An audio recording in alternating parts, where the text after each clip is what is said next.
एक नारी की जिंदगी में जब कोई विषम परिस्थिति आ जाती है, एक नारी की जिंदगी में जब कोई विषम परिस्थिति आ जाती है और उसकी आंख के आंसू जब सूखते नहीं हैं, बड़ी दुखी होकर वो अपने घर में रहती, कहीं पति मदिरा में डूबा है, परिवार के लोग अपशब्द कह रहे हैं, ताने दे रहे हैं, गालियां दे रहे हैं, और वो सोच कर बैठी अब जिंदगी नहीं चाहिए, भगवान तू ये जीवन अब मत देना। जिसकी बहुत गति बिगड़े किसी नारी की जिंदगी जब इस तरह से जी रही होती है, शिव पुराण कहती है केवल एक चावल का दाना, एक अक्षत, एक बेलपत्र और एक पुष्प की, लाल पुष्प की पंखड़ी, जो सोमवार की अष्टमी के दिन मां मालिनी के नाम से, मां गौरा के नाम से, आदिशक्ति के नाम से, 3 नामों का स्मरण कर कर मालिनी, मां गौरा, आद्य शक्ति का स्मरण कर कर जो अशोक सुंदरी वाली जगह पर समर्पित कर देती है नारी, उसकी जिंदगी से दुख समाप्त हो जाता है और वो खुशी की ओर अग्रण्य हो जाती है। मां मालिनी कोई साधारण नहीं है, गजमुखी है ये,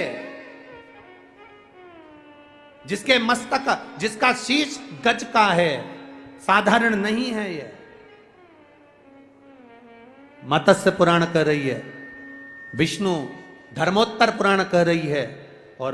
नव दुर्गा उपनिषद कह रहा है, ये मालिनी मां कोई साधारण नहीं। उसका नाम का स्मरण हमारे, एक नारी बहुत कष्ट की अगर जिंदगी जी रही है तो उसको एक बार अपने जीवन में उपाय करना चाहिए, उसको जीवन में एक बार मां गजमुखी मालिनी का स्मरण करना चाहिए, उसकी भक्ति कम नहीं, दुख समाप्त। वो गजमुखी मालिनी, एक लाल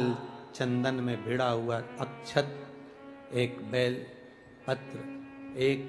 फूल, लाल फूल की एक पंखड़ी हो, फूल भी नहीं हो तो पंखड़ी भी, मां मालिनी गजमुखी को जब दिया जाए तो वो सुख प्राप्त करती है। सुख,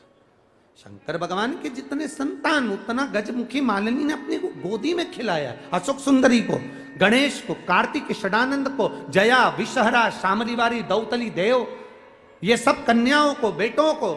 मां मालिनी अपनी गोदी में खिलाती, दुख समाप्त कर देती। जब कोई चढ़ाता है ना अशोक सुंदरी वाली जगह पर ये वस्तु, तो मां मालिनी उसको गोदी में खिलाती, उसको दुख नहीं आने देती। मां मां होती।